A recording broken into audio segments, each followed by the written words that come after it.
আসসালামু আলাইকুম, it's me doctor Nasrin Nipa. আজকে কথা বলবো ডেঙ্গু নিয়ে। বর্ষার এই সিজনটা যেখানে বৃষ্টিপাত হচ্ছে, জায়গায় জায়গায় পানি জমে আছে, বাতাসে আর্দ্রতা বেশি। এই সিজনটা হচ্ছে ডেঙ্গুর মানে অ্যাডিস মশার, স্ত্রী অ্যাডিস মশার বংশ বিস্তারের জন্য একটা খুবই ভাইটাল পিরিয়ড।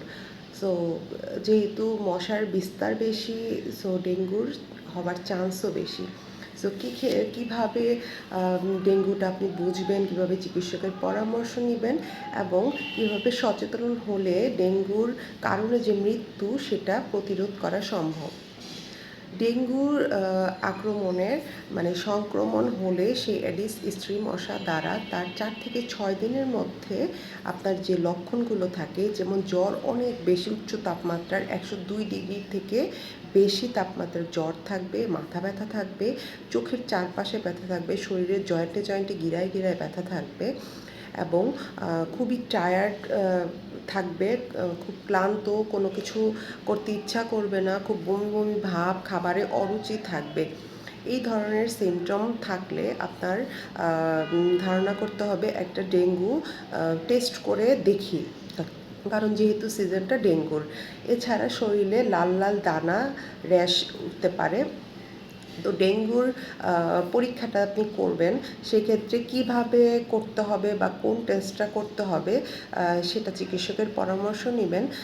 প্রথম 3 দিনের জ্বর, ধরেন আপনার জ্বরটা গতকালকে এসছে, তো গতকালকে, আজকে এবং আগামীকাল এই 3 দিনের মধ্যে যদি আপনি ডেঙ্গু NS1 অ্যান্টিজেন করেন এবং সেই টেস্টটা পজিটিভ আসে এবং সাথে CBC কমপ্লিট ব্লাড কাউন্ট টেস্টে আপনার হচ্ছে হেমাটোক্রিট কাউন্টটা বেড়ে যায়, দেন হচ্ছে প্লাটলেট কাউন্টটা কমে যায়, তো এগুলো হচ্ছে ডেঙ্গুর পজিটিভ হবার লক্ষণ।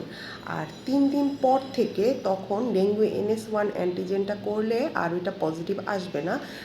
যদি ডেঙ্গু থেকে থাকে সেক্ষেত্রে তখন করতে হবে ডেঙ্গু IgM অ্যান্টিবডি লেভেল বা এবং IgG অ্যান্টিবডি লেভেল, যেগুলো একটু ব্যয় সাপেক্ষ টেস্ট, কিন্তু আপনি ওই টেস্টগুলো না করলে আপনি বুঝতে পারবেন না যে হচ্ছে আপনার ডেঙ্গু পজিটিভ না নেগেটিভ। ডেঙ্গু এক্সক্লুড করার জন্য টেস্টগুলো করতে হবে। তাহলে 3 দিনে হলে ডেঙ্গু NS1 এবং 3 দিন পর থেকে IgG IgM লেভেল, আর হচ্ছে পাশাপাশি কমপ্লিট ব্লাড কাউন্ট লেভেলে হিমোগ্লোবিন, হেমাটোক্রিট, প্লাটলেট কাউন্ট এগুলো দেখতে হবে। আর আপনার শারীরিক যে অসুস্থতার লক্ষণগুলো, এই সব কিছু মিলিয়ে একটা কমপ্লিট ডায়াগনোস করে দেন ট্রিটমেন্ট লাইনে যেতে হবে। এখন ডেঙ্গুর ধরনের মধ্যে ক্লাসিক্যাল বা নন ক্লাসিক্যাল ডেঙ্গু যেটা, সেটার চিকিৎসাটা সিমটোমেটিক, মানে আপনার লক্ষণ অনুযায়ী চিকিৎসা, যেহেতু ডেঙ্গুর কোনো স্পেসিফিক চিকিৎসা বা কোনো ভ্যাকসিন নেই।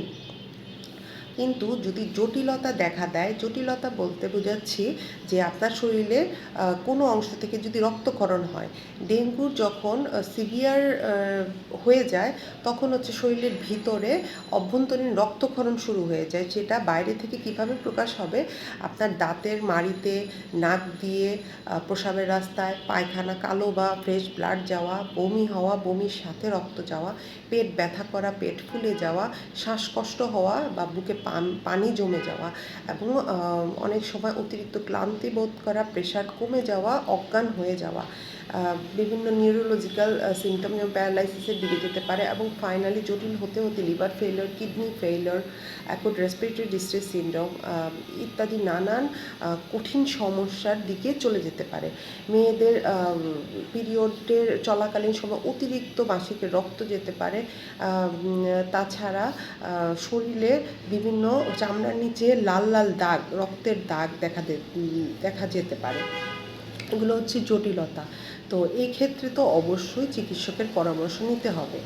আর যদি আপনার রিপোর্টে মানে হচ্ছে প্লাটেলেট কাউন্ট ক্রমাগত কমতে থাকে, তারপরে হেমাটোক্রিট লেভেলটা নর্মালে না থাকে, সেক্ষেত্রেও আপনাকে চিকিৎসকের পরামর্শ নিতে হবে।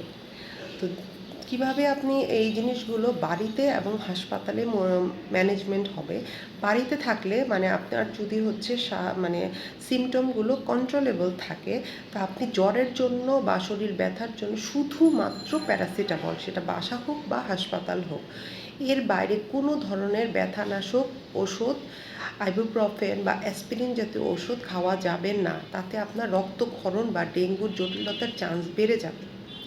আরেকটা হচ্ছে তরল জাতীয় খাবার। তরল জাতীয় খাবার বলতে শুধু পানি না, পানির পাশাপাশি ওরসালাইন, ডাবের পানি, তাজা ফলের রস, স্যুপ মানে লিকুইড জাতীয় খাবারটা একটু বাড়িয়ে দিতে হবে। এবং এটা হাসপাতালে থাকলে আপনি যদি মুখে খেতে না পারেন সেক্ষেত্রে স্যালাইনের পরিমাণটা আপনার শরীরের যে রক্তের রিপোর্টে হেমাটোক্রিটের লেভেল, আপনার প্লাটিলেট কাউন্ট ইত্যাদি দেখে দেন হচ্ছে ডক্টর আপনার স্যালাইনের পরিমাণটা নির্ধারণ করবে। কিন্তু বাড়িতে আপনি যে পানির পাশাপাশি তরল খাবারের পরিমাণটা এবং সাথে স্বাভাবিক খাবার। নিউট্রিশনটা খুব জরুরি এই সময়ে। ডিহাইড্রেশন মানে পানি শূন্যতা করা যাবে না শরীরে, পুষ্টির অভাব করা যাবে না, এমনিতে শরীর খুব দুর্বল থাকে। আরেকটা হচ্ছে যদি আপনার এটা যেহেতু একটা ভাইরাসজনিত রোগ, তার পাশাপাশি যদি আদার ইনফেক্টিভ কোনো কজ থাকে সেক্ষেত্রে ডাক্তারের পরামর্শ অনুযায়ী অ্যান্টিবায়োটিক খেতে হবে। কারণ অ্যান্টিবায়োটিক হচ্ছে ব্যাকটেরিয়ার চিকিৎসা, আপনার এটা হচ্ছে ভাইরাসের রোগ। তো ভাইরাসের রোগে জ্বর আসলেই একটা অ্যান্টিবায়োটিক শুরু করে দেওয়াটা যুক্তিসঙ্গত নয়। এর বাইরে আপনার হচ্ছে যে প্রতিরোধ ব্যবস্থাগুলো নিতে হবে সেটা হচ্ছে বাড়ির আশেপাশে কোথাও পানি জমতে দেওয়া যাবে না। ফুলের টব বলেন বা প্লাস্টিকের পাত্র বলেন, কোথাও কোনো পানি জমা থাকলে সেটা 3 দিন পর পর ফেলে দিতে হবে, পানি জমতে দেওয়া যাবে না। চারপাশ বাড়ির আশেপাশে পরিষ্কার পরিচ্ছন্ন রাখতে হবে। ভোরবেলা এবং সন্ধ্যার আগে দিয়ে মশার উপদ্রবটা একটু বেশি থাকে এডিসের ক্ষেত্রে। সো হচ্ছে এই সময়টা সচেতন হতে হবে, মশারি টানাতে হবে, মশারি স্প্রে, প্যাড বা রিপেলেন্ট যেগুলো আপনার ইউজ করতে পারেন সেটা ব্যবহার করতে হবে।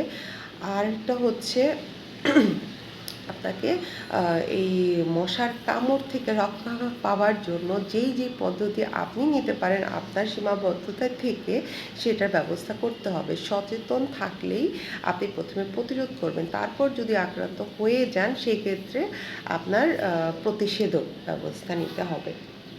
তাহলে আমরা সবাই সচেতন থাকি, ডেঙ্গু মুক্ত থাকি। আর এই সময়ে ডেঙ্গুর যে প্রকোপটা, ডেঙ্গুটা আসলে 4 প্রজাতির হয়। আপনার একবারের জীবনে 4 বারের বেশি ডেঙ্গু হতে পারে এবং 4 প্রজাতির মশা দিয়ে, এবং যত হচ্ছে জেনারেশন চেঞ্জ হবে মশার, তত এর জটিলতার চান্স বেড়ে যাবে। আর আপনার যখন দ্বিতীয়, তৃতীয়, চতুর্থবারের ডেঙ্গুর ক্ষেত্রে আপনার শারীরিক জটিলতা বাড়বে, যেমন হচ্ছে তখন ফুসফুসে পানি চলে আসবে, পেটে পানি চলে আসবে, আপনার কিডনিতে সমস্যা হবে, প্রস্রাবের পরিমাণ কমে যাবে, আপনার ইভেন নিউরোলজিক্যাল প্রবলেম হয়ে আপনি প্যারালাইসিসের দিকেও চলে যেতে পারেন। সো আমাদের এই সব জটিলতার দিকে যাবার আগেই যদি আমরা ডেঙ্গুর সামান্যতম লক্ষণ বুঝতে পারি অথবা হচ্ছে কোনো ধরনের সিমটম আমাদের দেখা দেয়, সাথে সাথে হচ্ছে আমাদের নিজেকে সচেতন হতে হবে এবং চিকিৎসকের পরামর্শ অনুযায়ী চিকিৎসা নিতে হবে। ডেঙ্গুকে কোনোভাবেই মৃত্যুর কারণ হতে দেয়া যাবে না। ধন্যবাদ।